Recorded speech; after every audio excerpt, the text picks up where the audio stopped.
বন্ধুরা দেখুন, আমার এই কুকুরটা মারা গেছে। এ বহুত দিন এখান থেকে চলে গিয়েছিল। এখন রোগ হওয়ার পরে এখানে বারবার আসতো। আমরা চেষ্টা করেছিলাম। এই যে সম্পূর্ণ এই যে ধনটা দেখতে পাচ্ছেন, এর ধনেতে ঘা। আর এটা নিয়ে বছর চারেক বেঁচে ছিল, তার কোনো অসুবিধা হয়নি। কিন্তু পেছনে হঠাৎ কামড়াকামড়ি করে ফুটো হয়ে গিয়ে পোকা হয়ে গিয়েছিল, যার ফলে এটি মারা গেছে। তাই এর জন্য সদ্গতি পায়, ভগবানের কাছে আশীর্বাদ করবেন, প্রার্থনা করবেন। হ্যাঁ, মরে গেছে। কই? এই তো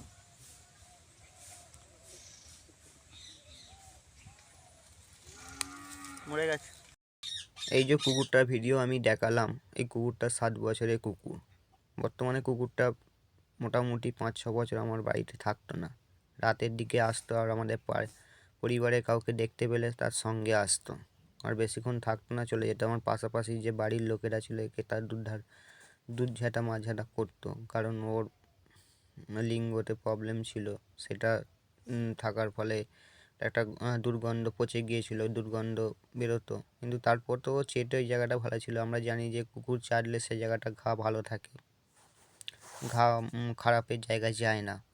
আর ওই যে এবার এখান থেকে সে অন্য জায়গায় মানে ছিল, সেই জায়গায় তারা খেতেও দিত, ভালোই ছিল।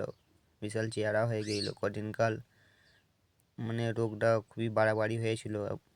বর্তমানে আমরা চেষ্টা করেছিলাম কুকুরটাকে একটুখানি বাঁচানোর জন্য।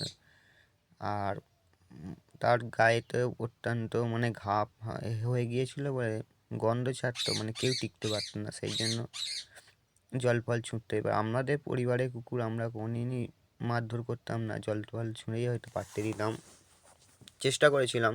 কিন্তু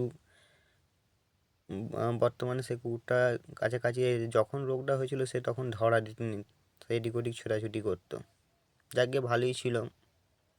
তাই ভগবানের কাছে আপনারা প্রার্থনা করবেন আমার কুকুরটা যেন স্বর্গে গিয়ে একটা, কারণ আমরা জানি যে স্বয়ং যুধিষ্ঠিরকে কুকুর স্বর্গের পথ দেখিয়েছিল। জানি কুকুর সেই স্বর্গের পথ যেতে পারে, সেটা আমরা সবাই জানি। আরও কুকুরটা স্বর্গের পথে অবশ্যই যাবে।